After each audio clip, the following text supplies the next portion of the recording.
Today is August 7th, 2013. We are at Mount St. Mary's University in Maryland with their current and GSC's former president, Thomas H. Powell. Nice to have you here, Jason. Oh, thank you very much. Thank you. Could you, what's your full name, sir? It's Thomas Hennessy Powell. Okay. Thomas H. All right. And when and where were you born? I was born in 1953 in New York on Long Island in a town called Rockville Center. Spent my early days there and went to high school there, and then for my undergraduate I went to the University of Alaska in Fairbanks. My wife and I got married early and we both went up there together, Irene and I, and we actually homesteaded up there. And we spent 3.5 wonderful years at the University of Alaska. Okay. Is that where you ended up getting your master's? No, I got my master's degree from Montana State University in Billings, which after a while after I got my doctorate, I ended up going back to my alma mater to be the dean of the College of Education at Montana State, and I'll be there in about 2 weeks to give a talk. So oh, okay. Go there right and where did you get your doctorate? Got my doctorate at Vanderbilt University, the George Peabody School of Education at Vanderbilt University in Nashville, Tennessee. Okay. All right. Well, let's talk about some of your early work experience. I guess you mentioned it just now. Well, yeah. Right after I got my doctorate, I went to the University of Connecticut, and I was a professor there for seven years in the field of disabilities. And while I was there, I had the wonderful opportunity to start what is now called the Center of Excellence on Disabilities, a federally funded program that every state has one of these, and Connecticut did not. And I was asked to develop the grant program and to lead that program. It's still going on right now, and we just loved our time at the University of Alaska. But I wanted to be in academic administration. And typically in academic administration, it's not unlike the military. The road up and out is the same. And so my alma mater had called me, the provost there, and asked me if I'd consider being the dean at my alma mater, which I was very happy to do, and spent 5 years back at Montana State University. And then from there, I became the dean at Winthrop University in South Carolina. And then from there, I had one of the best experiences of my life. I was voted in as the president of Glenville State College, and that has been a highlight of my career. Okay. Stepping back just a bit, your interest in special needs and disability services. Could you elaborate some on how that came together? In my early part of my career, I wanted to be a physician, but a lot of things changed in my life and in my academic career, and decided I would devote most of my time to people with disabilities. My wife and I have a son who has autism and intellectual disability as well. And through a lot of our interaction with him, we've devoted more and more time, and that's what I have my doctorate in the field of disabilities, primarily around people with very severe, very significant disabilities. And that's where I've spent most of my time. I still do clinics around the country, do a lot of workshops for family members, particularly fathers, just on that whole issue of what does it mean to have a disability. Part of that issue has also been how do we provide inclusive environments for people with disabilities.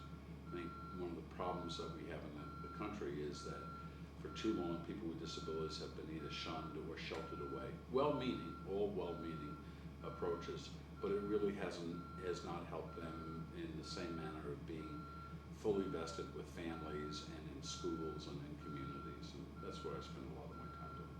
Right here in the president's office, we have people with disabilities. When I was the president of Glenville, we had people with disabilities working right in the president's office, and always made a big difference to me and hopefully to them. Mm-hmm. And you're published quite. I mean, you were published at one point several times. I still write. Still write okay. On disabilities. Right now, I just finished a chapter that just came out on church communities and people with disabilities and how important church communities are in helping to welcome and include people with disabilities.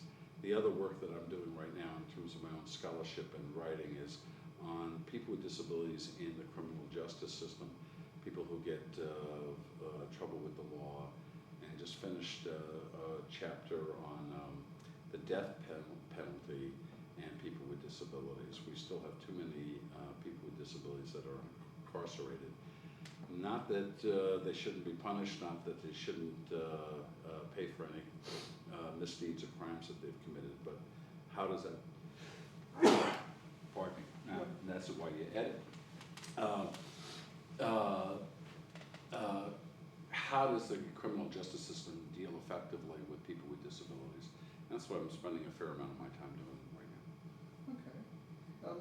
Is there anything you'd like to say on how, being here now at Mount St. Mary's, is there anything you'd like to say how your work or your experiences with your son or anything has influenced your faith? Oh, I think what it has done for us is has deepened our faith life in so many ways, not only for my wife and I, but I think for our entire family. When you get into those real critical issues, when you deal with our son with disabilities, what's the meaning of life, and why are we all here, and are we living for a greater purpose? I think it also, Mount St. Mary's, as you know, is the second oldest Catholic university in America, and part of that, I think, good Catholic people of any religious faith are continuing to question, to really review what do they believe, and why do they believe that. And I think I would hope that, and I think in retrospect, Nick's presence in our family and what he's taught me has helped me to live a better life. The other thing I would say is I always say to the students here and our faculty that, when you get Jesus' message down to two things, it was love and inclusion. And if we could just do that with people with disabilities, we could do that with anybody. We could love them, we could include them in our life would be better. So. All right. Well, let's move on to what you'd mentioned, your arrival at GSC. You had been at Winthrop? I was at Winthrop as the Dean of the College of Education there, and I knew I wanted to move forward, and the position at Glenville was open, and I applied, and lo and behold, I got selected for a whole series of interviews. And Jason, if you remember back then, the organization of the state college system in West Virginia was a bit different, and so the hiring board was the state board, and so I spent a fair amount of my time in Charleston even before I went to the Glenville campus. Although what many people did not know is my wife and I took 2 trips to Glenville just to check it out, and we kicked around with our blue jeans on and made sure that this was going to be a good fit well before I was even a finalist for the presidency. We tried to get to know the community and some of the people there, not even telling them that we were applying. And then I was very, very fortunate to have been selected as the president. Okay, so that would have been the West Virginia 4-year college system board of directors at that time. Right, and Cliff Trump, who still lives in West Virginia, was the chancellor at that time. So at that time, the presidents reported to the board and the chancellor of that system. Okay. Let's talk a little bit about those 2 visits that you made. Yeah. Is there anything you'd like to say? Glenn, we were coming from Rock Hill, South Carolina, so Glenville was a very small place for us, and it still is. But we actually fell in love with a number of the people that we met. We met a lot of students. And trying to sort out, is this the type of place that I would be happy being president of an institution? Did I think I could make some sort of an impact on the campus? And both my wife and I said this would be a wonderful place. At that time, we also had children that were getting ready for high school, and so taking a look at the schools was important to us. The pre-visits in our mind were so critical because it is very time consuming and expensive for all parties, not just the state board, but for us to go through a job application for a presidency if you're not really serious about it. So we wanted to make sure we were absolutely serious. It also helped me a lot that I could speak with some clarity, that I knew where the downtown was, I knew what the political structures are, and I had some sense of campus before I was a finalist and candidate. Okay. How did you view, and eventually it got down to 3 candidates, I believe, I think. I wasn't involved in that part of it, so I don't know how many candidates, but. Did you have any opinion, or did you view your chances at the job anyway up until? No, the board did not have a search firm. Allison Adler, who was the chief assistant to the chancellor, she actually ran the search. And everybody was encouraging, but I assume they were encouraging all of the candidates, and I just got the nod. So I don't know the other candidates, but we were just pleased. And typically you wouldn't know. When I got this position, I didn't know who the other candidates were either, and all the better. Okay. As you mentioned before we'd actually started the interview, this kind of hits on that. When did you become aware of GSC's problems? Was it right away? Well, problems, I would more look at them as being challenges of how GSC, first of all, the state board was very clear with me about some of the recent history, and in many ways I benefited from following Bill Simmons, and certainly Bruce Black was the interim for 9 months before I arrived. But Bill had a long tenure there, and I happen to be a big believer in term limits. One of the reasons why I'm going to serve 11 years here and then call it quits. I think institutions benefit from a change, regular and planned changes of leadership.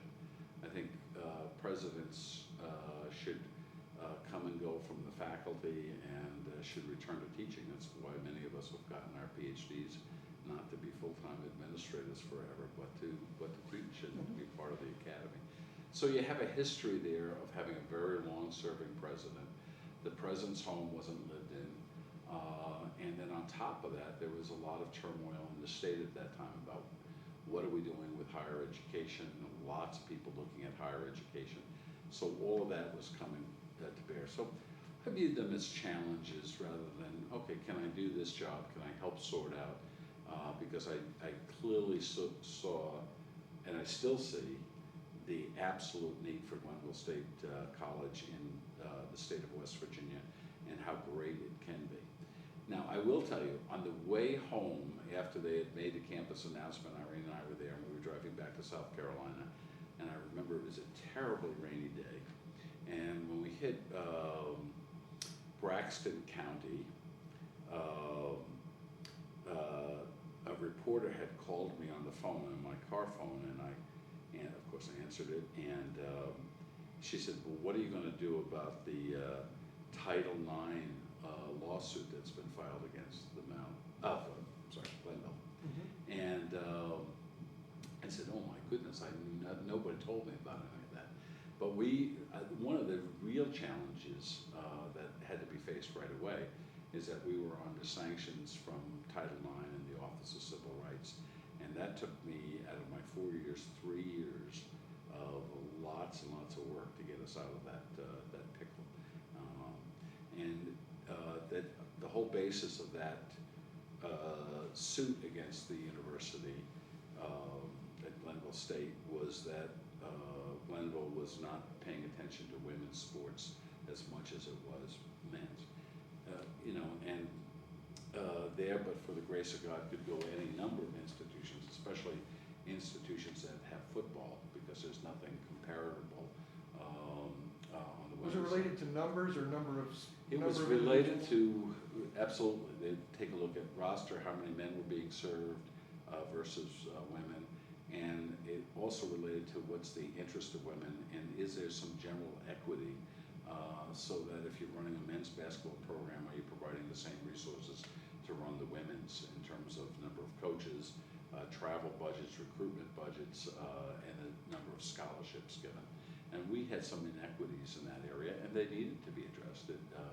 There was absolutely no question that we had some challenges, and unfortunately, after 3 years of working with the Office of Civil Rights, they gave us a good clean bill of health and said, you made it, you did it, and the sanctions were removed.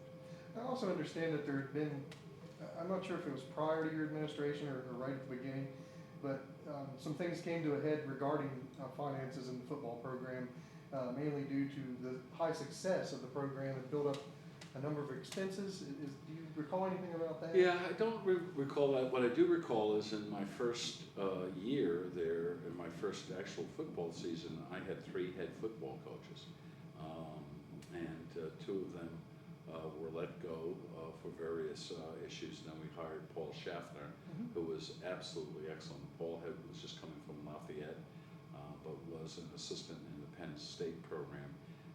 Just a terrific man, and really understood what the role of Division II football is.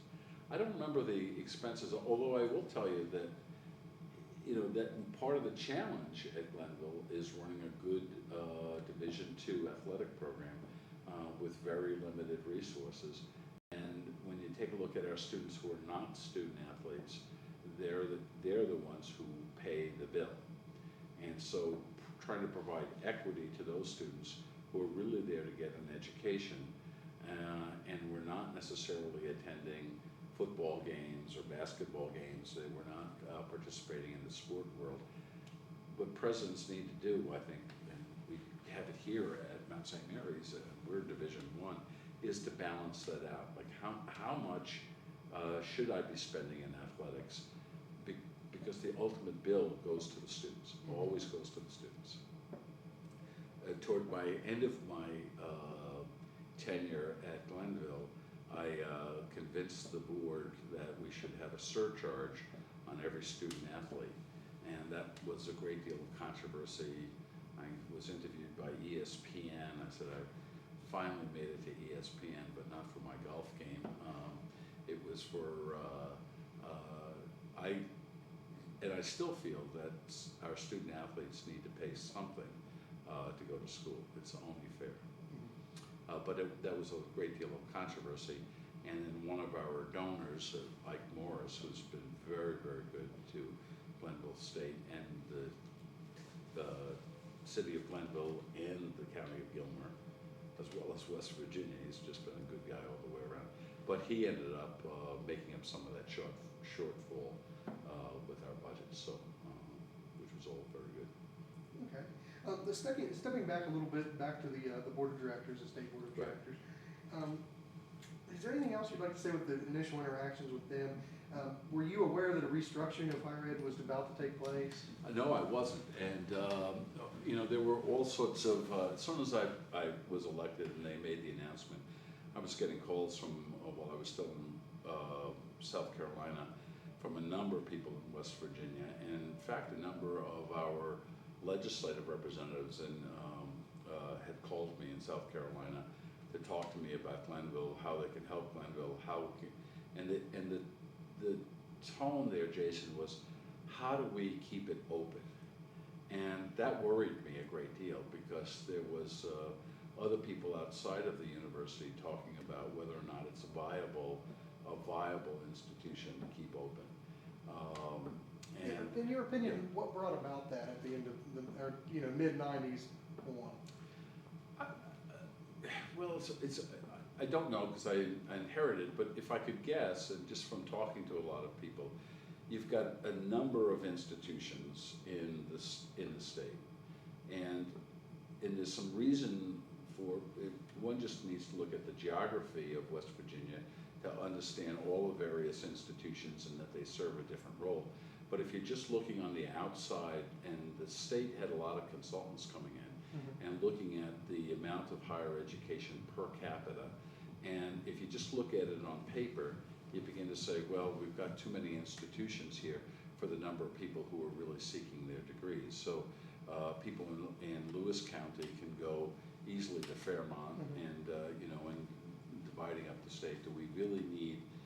Could you take those resources that are going into Glenville and spread them around to other institutions? But Yeah. on the other hand, I mean, being that, a lot of the other institutions were very, very close together, being Glenville was, I think, 70 miles from the nearest state-run institution. That's exactly my argument. And my argument is that if you take that away from central West Virginia, and again, some geographer may argue with me, but I can't think of a more central location in one of the poorest sections of West Virginia, and yet we have an institution of higher education that not only educates students, but provides a cultural resource, provides so many other resources, and economic development for that area.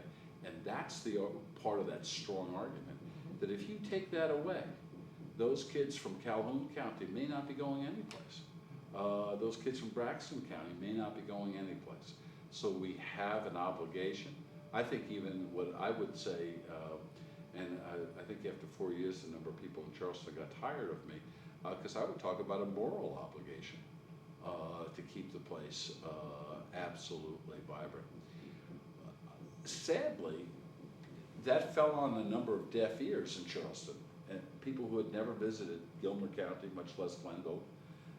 People said that as soon as the prison opened in Gilmer County, that there would go the college, because that would take care of the economic development. Everybody could get jobs instead of at the college, at the prison. Never happened. As many of us said, that's not going to happen. Those are totally different systems. The one person, after spending lots of time in Washington, D.C., who really championed the cause and understood clearly was our Congressman, Alan Mollahan. The Congressman worked diligently with me, and I, to this day, thank the Congressman. I think the Congressman is probably chiefly responsible for making sure the doors stayed open. And he not only worked in Washington, he was down with me in Charleston to make the case about Glenville State College. So we all owe Congressman Mollahan a great debt of gratitude. And of course, Senator Byrd helped me out tremendously. And when Senator Byrd, rest his good soul, understood where we were going in terms of Glenville and some of the challenges, he was quick to get on the phone with folks saying, I don't want Glenville to be touched, and was helping us out financially. The new student center, the Alan Mollahan Center, was essentially Senator Byrd's doing. Okay. So would I be right in saying, basically chalking it up to really we just did not have adequate representation in Charleston? I would say so. I would say that if you take a look at, we didn't have any delegate from, when I was there, from Gilmer County. We had from Calhoun and Braxton County, and Senator Sharp from Lewis County. But we didn't really have anybody fighting the fight for Gilmer County. And that left a big void with a number of people. We were not, it was always ad hoc to somebody's concern, not their main concern. I think the last major delegate, people that we still stay in contact with, Marge and Billy Burke, who were just very good, and both of them were very powerful forces in Charleston. Did a lot for the college. Why I built the Marge and Billy Burke area up at the library to pay a tribute to them, because their influence in Charleston was absolutely essential. You have that combined with then what's every place we go, and this was important to me as the president, we needed to leave a very good taste in everybody's mouth. The look of the college, how we presented ourselves, how the campus looked when people arrived, was everything up to snuff? Did we look like a college campus? And so we spent a lot of time over that first year making sure that at least the physical appearance of the college was second to none. So that when people came, they said, oh, I had no idea that it was like this. I will also tell you that I got a fair amount of support from the journalists in Charleston, and Tara Tuckweiler in particular was the reporter, and she did a number of stories about the importance of Glenville that got statewide attention, and that was very good. A lot of support also from the other college presidents in West Virginia who understood the struggle that we had. Okay. From what I can see through some of the archival materials and whatnot, almost initially you were making a push to get the idea out, or not the idea, but just to express to West Virginia how funding was being done. Was there anything you'd like to say about that as far as, per student funding? Well, there's this belief, and I think that this happens in lots of places in America, it's not unique to West Virginia, that if you're living in a rural area, you don't need as many resources. So we can keep everybody down on the farm by, strictly underfunding it. Those people aren't going to complain. And I would make the argument that it's just the opposite. If you're going to take a job in Glenville, you really have to pay your faculty more to attract high-level faculty, because it's more expensive to live in a rural area. And people say, well, how can that be? Well, if you want to just go out to eat. And I used to use the silly example that, the dry cleaner was in Weston. Every place you go, you have to be traveling to. We had no movie theater in town, very limited opportunities for recreation. And it required travel. Every meeting required travel. And it's that added stress on people's lives really required us to pay more. So then you get us the new Higher Ed Policy Commission, and I was not particularly successful in trying to get them to look at our per student funding and why it needed to be higher than even WVU. And then they would say, well, but you're not WVU. And I said, yeah, but WVU has other sources of income, namely football, that we will never have. We needed the state to say, because we recognize the importance of the people of central West Virginia, albeit if you look at a demographic, many of them are poor, so how do you change that? You change that through higher education, and you can't do higher education on the cheap. There's no way to do it. We are a people-intensive resource.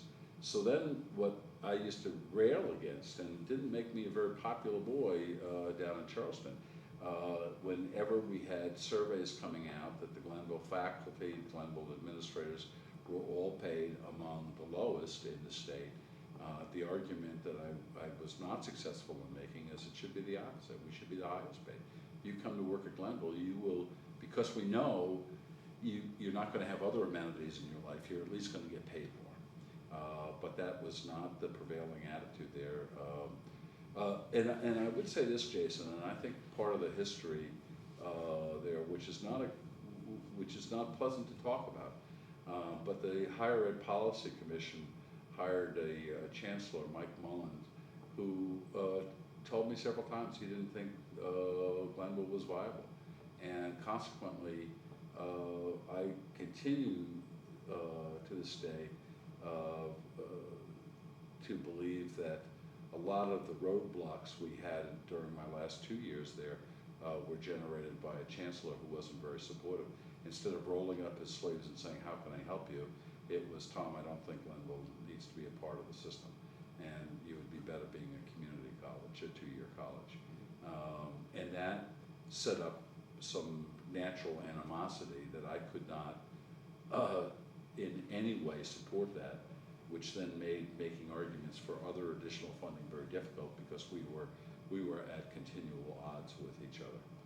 He's now since moved on, and I've met the chancellor who followed him, who really, I was so pleased because, and I unfortunately forget his name, but he had we were at Peter Barr's inauguration, and we had a half an hour to talk, and he seemed to get it. He understood how important this institution is to the whole state of West Virginia.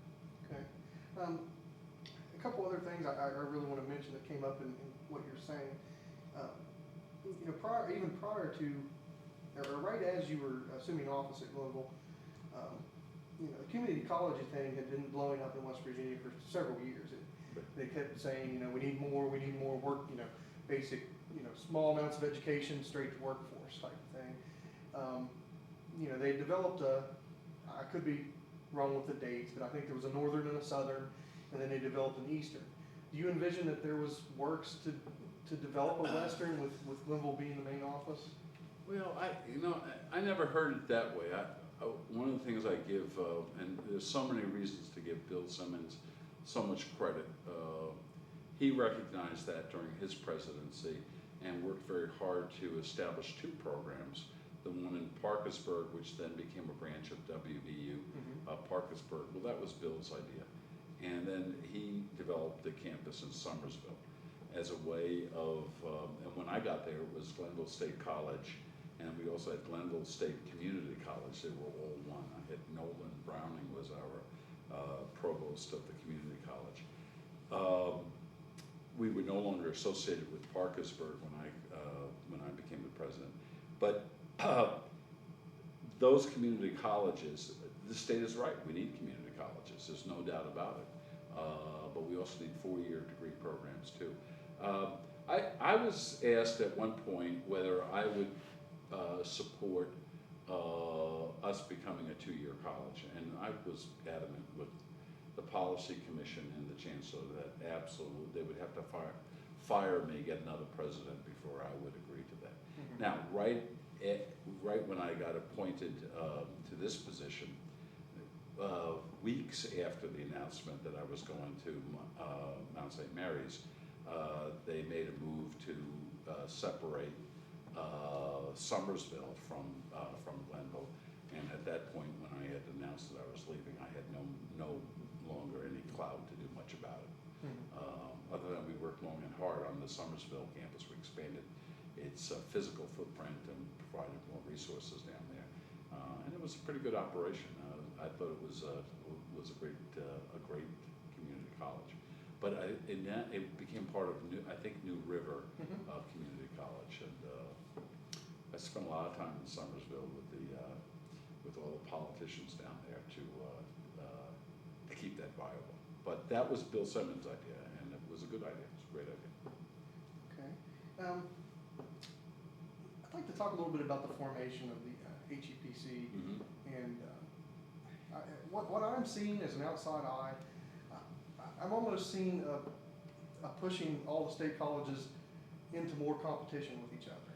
I mean, would I be? Well, certainly you're going to have more competition. There's only so many people we're going to attract.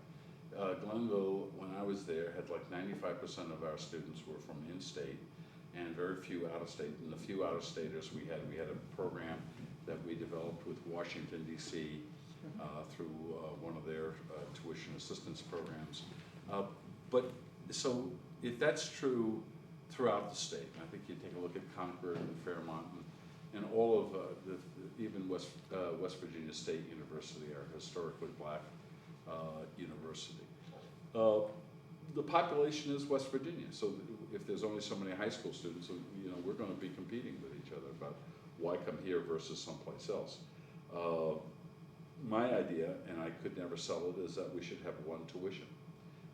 But the HEPC, the Higher Education Policy Commission, and what they viewed as certainly their responsibility, they viewed it as their wisdom, was to make us all competitors around price. And I thought that was absolutely the wrong public policy notion to do, that we're all accredited by the same accrediting council. We all should be offering the same degrees that are recognized by the state at the same issue. Why should people at Concord be paying more than at Glenville?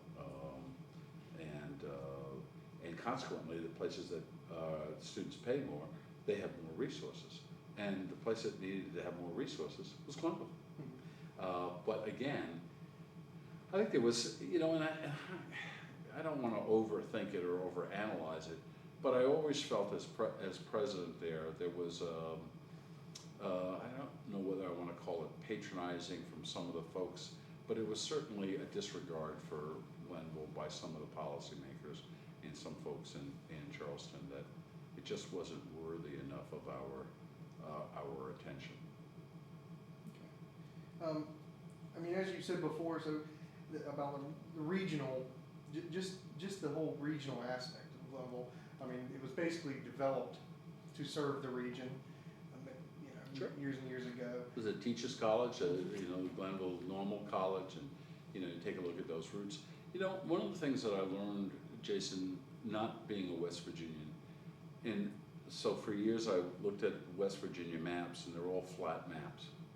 And then you get to the state, and then you realize, there's some reasons, and all you have to do is look at the topography of that. Taking the drive from Glenville to Weston, you're up and down a lot of hills at every place you go. And so you think back in 1872 when colleges are being formed, it's hard to get around, it's a new state formed out of the Civil War. There's some reason for that. And as much as we've done great things in highways, the reality is that people live in those communities, and those communities become their lifeblood, and we need to be supporting them. And how do you do that with institutions of higher ed? Now, every county can't have its own college. It's just not possible. But if you take a look regionally, and for Central West Virginia, Glenville is its college, and that's why and I take a look at the leadership that Dr. Barr has provided from a distance now, and I think I might have written in this history that we're so blessed that our son-in-law is a Glenville native, and his family still lives there, so we see the Johnsons on a regular basis, and occasionally we'll get back to Glenville. I just see the great work that Peter has done in really launching the next level of excellence for the institution and keeping it not only viable but vibrant at the same time. And so he's will probably, in my estimation, go down as one of the top 5 great presidents of the institution. Okay. Well, let's do a quick run through. Can I get a cup of coffee? Yes. Yeah, do you want a cup? No. I'm a coffee addict.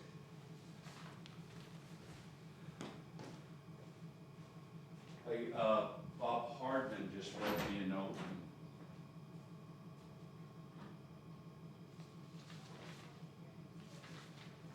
It was a little bit, but Jason didn't stop it. He knows he can if we need to stop it. Bob Hardman. Okay. Now, a whole lot of things came about during your presidency. I mean, you weren't there a whole long time. 4 years. But you did a Yeah. lot. Let's talk a little bit about that. You mentioned the president's home. It had not been lived in years. Dr. Simmons, was a Glenville native, so he had a beautiful, beautiful farm, not too far from campus, but him and his wife lived on that farm. And so it wasn't lived in. And one of the stipulations that the state board made for Irene and I is that we had to live in the president's home, which we enjoyed no end. And we said, oh, of course. But because the house hadn't been lived in for a while, we had to do some of the minor renovations and carpeting and all of those things, and having it painted and outfitted. When I first got there, the side yard was used as a parking lot, so it was all mud. And so we restored that and put grass in and a nice little pavilion. And somebody gave me some money. One of the first donations I received, an alum gave us $40,000 to have portraits painted of all the presidents, which I told him, first of all, you can't, with some 20 some odd presidents at that time, we weren't going to be able to paint them for $40,000. So I ended up designing a wall with little plaques on there. Yes. And we call it the President's Wall. And that all came about as a way of refocusing a donation the right way. But it also helped us make the president's home more of a home. Now, one of the challenges of that home, it's a beautiful house, and we have a nice picture of it in the President's home here, is that it's obviously right next to the Student Union, and across the street is the field house and all of those other things. So we had this joy of living in a bubble. Everybody knew when we went to bed, everybody knew when we got up, and one of the other joys that we had while we were there and enjoyed for all 4 years, that we never had a family barbecue without people from downtown just coming up and asking if they could eat with us. And we had so many different people. And at first I was put off by it the very first time it happened. I said, well, of course, yeah, we got extra hamburgers and hot dogs. But then it got to be something we expected. And people would come and just, they were like part of the family. And we loved that. Just good people. Okay. Another thing that came about during your presidency is the opening convocation. I guess before there was some sort of opening ceremony, Yeah. but not as... I learned about opening convocations thanks to my time at Winthrop University, where I saw an opening convocation which I thought was exemplary, better than any other institution I had seen before. So I tried my best to replicate that as a way of welcoming students in. And also, we, in academia, we do a good job at the end. We do commencement very well. Mm-hmm. But so I got a team together very early and said, we're gonna do this and invite not only our students, but invite the community and have a picnic afterward. And during my 4 years, those were always a very good day. Everybody seemed to enjoy it. And no matter what faculty tell you, any place, most of us like to get dressed up in our robes. So everybody get dressed up in their robes, and we'd have a march down to it. And it was always good fun. Okay. So. And it's still something that's ongoing today. Oh, good. I'm glad to hear. Okay. And let's talk about some campus renovations and things that went on. I'll be the first to say that some things that fell by the wayside. Potentially just needed new eyes, maybe to see. Yeah, that's a good way to put it. And that's why I think presidency should turn over. I'm a big believer in why turnover is important, because you get new eyes, and what you see when you're first starting versus on year 10. Year 10, it's part of your house now. You don't see it anymore. I remember driving down Mineral Road, and Bob Hartman was in the car with me, and we were looking up the hill, and there were these very dilapidated trailers, not mobile homes, but true trailers with the wheels on them. And they were dilapidated, something like out of the 50s. And I said to Bob, who owns those? And he looked at me and he says, well, I think you do now. Mm-hmm. And I said, so the college owns those? He said, yeah, unfortunately we rent them out. And at that moment I said, we're gonna do something about it. And within a few months we had them all closed. We found other places for those people to live. Mm-hmm. And then we utilized that to say, let's put up something that we can be proud of. And that was the seeds for that Pioneer Village that got built there. And I wish I could be building programs like that for that price. That cost us $5 million. And with what I'm building here now, prices almost tripled to do those type of projects. But we also had a problem at the same time with Bennett Hall, needed a fair amount of renovation. And so rather than renovating the old hall, we shifted over there to provide space. I think at that point, Pioneer Village was housing 160 students, thereabouts. So, but that was part of those new eyes. Just take a look around and say, well, what can we be fixing up here? Okay. You did or you had people do some extravagant things with the Administration of your building. Well, all of that stuff with I wanted to move the president's office, just to make a statement that, there's a new president. Dr. Simmons was in that office for 22 years. And I sat down with the director of our physical plant at that time. His name was Bob DeBray, an absolute wonderful director of physical plant. And Bob and I began, in fact, we would walk around campus very often on a Saturday morning, and we were looking, and Glenville is also blessed with a number of very skilled craftsmen in our trades program. And we said, what could we do? We had no money. What could we do with our own carpenters, cabinet makers, electricians, plumbers? And so we were able to take a look at that administration building, and we started with the auditorium there. I don't know, it didn't have a name, and I could never get a name for it. The main auditorium as you're walking into the administration building. They just call it the President's Auditorium. Oh, do they really? Yeah. It didn't have a name there, but it was a mess. The seats were broken, curtain was torn, it was terrible. And so I said, well, could our folks do it? And our folks did it. They totally renovated it. They renovated the first floor.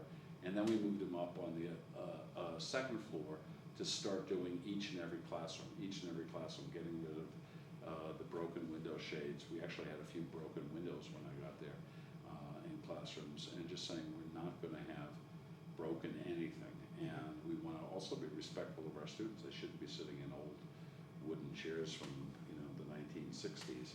And the good news is we didn't have to contract it out with anybody. Our own people did it, and they took great pride in it. And I tell you, you take a look at the craftsmen that were there when I was there, and second to none, very, very skilled. They would also, they liked the challenge, so I would run across a picture or be at another campus and see something and take a picture of it, and they'd build it for me. They were that good, and so we were, I was really fortunate to have a talented physical plant staff. And I'll say, I don't usually like to stress opinions, but in these interviews, but I'll say I came to Glenville pretty much right after a lot of these, these things have taken place. So I benefited greatly from, Good. from those Good. renovations. Yeah. Okay. Another thing was improved campus signage. I believe beforehand it was basically Kind of just hit tough and to miss. Yes. And so we decided that part of the campus is to have, well, we started with a campus master plan and said, okay, there's got to be some standards for our colors and little things, Jason. When I got there were 15 different types of letterhead and how people used the note. There wasn't a consistent use of the logo and all of those other things. And so we put together a style manual. We started to say if signs are going to be put up, this is what they're going to look like. Here's how we're going to go about it, and make the campus look like a campus. And so people would say, well, which campus are you trying to look like? And I said, William and Mary, how's that? And then everybody, William and Mary, well, we're not. And I said, why not? Why can't we be? And everyone began to start to say, well, maybe we can. No, we're not going to be William and Mary, but why not at least strive to be the very best? And so, and as you well know, and you know this from your time in communication, everybody has to blow the same trumpet. You've got to have the same, it has to look like it's a team coming together. I wouldn't expect a football team where everybody can wear their own uniform, no. And that I was a stickler with people about, we're going to have one type of letterhead, we're going to have one type of logo, we're going to have one color that's the Glenville color, not all these different shades of blue, and that seemed to work very well. Okay. When you came on board, we were still operating our own food service and bookstore operations. Yes, I didn't. Yeah. And I understand that especially with food service, there've been some problems even dating 10 years back. Yeah. Food service is very difficult to operate. There's no doubt about it. And when I got there, and most of the employees ended up with Aramark as Aramark employees. And it's not the good people, it was the lack of supervision and training that happened. So when I got there, having been at other large universities, and having a lot of different experiences, and I think that's another good reason of having presidents sometimes come from the outside, not always, but sometimes from the outside. You just have new information. And starting to say, well, students are going to pay a lot of money for food. We're going to have to, and we should also be making some money off of catering. We would never cater anything when I got there. And now we cater weddings and we do this and that and everything else. So we did a bidding issue. I remember we had 3 major contractors that came in and bid on it, and Aaron Mark had the winning bid, and so we ended up giving them the contract, and they did a very, very good job of getting in. They do our food service here, and they've got the national ability to help supplement what local people know how to do. They're actually widespread in Aramark. Very widespread. They're a national company, if not international, and they are just a terrific place. Now, because I'm only sitting 5 hours away from Glenville right now, the regional people who take care of us here at the Mount also take care of Glenville, so they'll also tell me what's going on with Glenville, and they know that I started that contract there. Now, the bookstore was a whole different issue. The bookstore was being run very well by Deb Nagy, and if you see Deb, tell her I said hello. Deb is, I had the world of respect for Deb Nagy. But there's a nuance, or was a nuance, in the state legislature, in state law, that said if you made any money from your bookstore, you could only spend it on your bookstore. Mm-hmm. So we were making money on our bookstore, but I wasn't allowed to spend it on other things. I finally got, some exception to that. Bob Hartman and I worked to get some exception to that law at that time, so we could use it for some of the other campus improvements. But most of the other colleges, I had asked them how they got around that, and they all said it's not a problem if you contract, because now you're doing a straight contract. They pay you a fee, and then you can use the fee however you want, rather than running it yourself. And so we ended up doing that. We did a bidding process, and they supply the campus with a percentage, and then that percentage can be used for anything. Anything. It's unrestricted money, and they usually pay like what we have here. We Barnes and Noble here. They pay us rent and then a percentage of their sales, and we can use it however we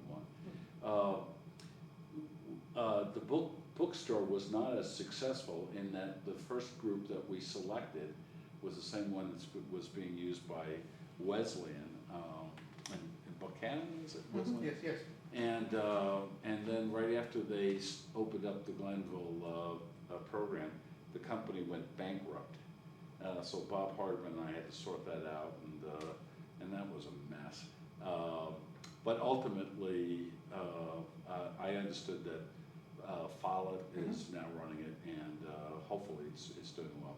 But it was not the same issue as the food service. That was more of a nuance of state law. Okay. Let's talk. I'm sorry to take so much of your time, sir. No, that's fine. Let's talk about a couple of the historical type things that you initiated or helped to get going. One being the Archives, the other being the Athletic Hall of Fame. Yes. Well, the Athletic Hall of Fame, I thought, was a deficiency that we should have had. Glenville has this very proud athletic tradition that goes back to the early 1900s, and recognizing our folks. So I put together a committee, we designed it, and then we had the first induction. And as crazy as this sounds to me now, I think the first induction, we inducted about 20, just to kind of make up for the plan was always to induct like 3 or 4 years. But and I remember that first ceremony went on for at least 5 hours. It was a long ceremony, but I think everybody enjoyed it. And I don't know where it is right now, but we had established it in the physical education building. Is it still there? Yes. Yeah. They may move it to the new. I'm not sure. That's just it should be moved someplace prominent. Yes, maybe to the new building. Yeah, that's great.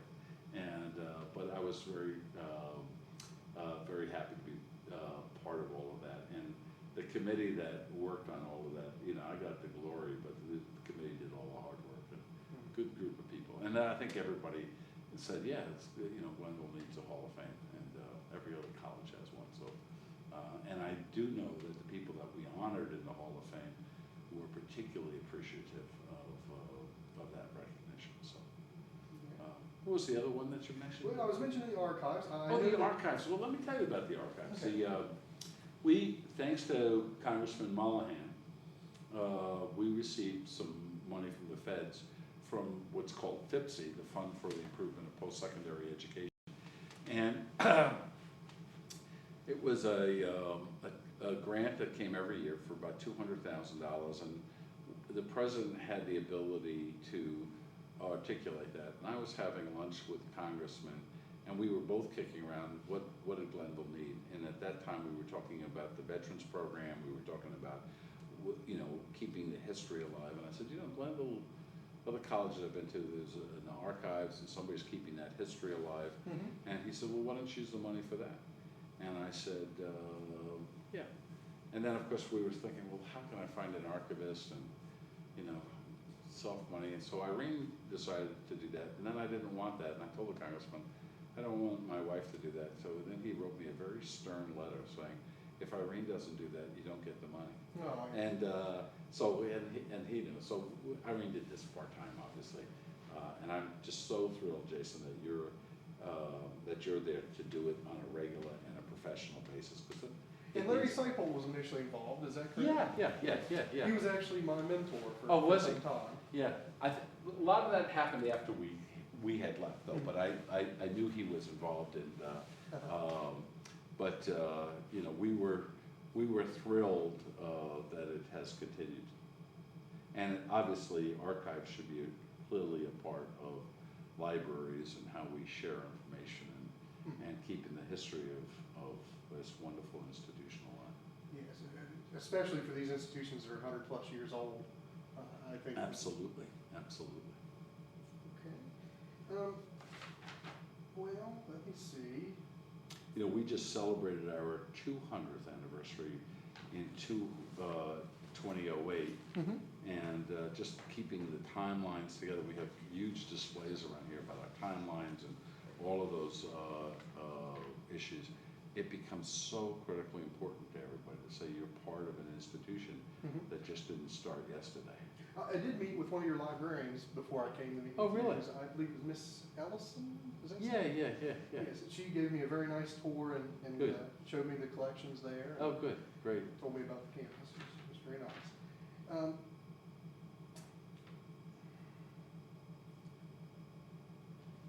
Most of the things that I had written down, you actually brought up.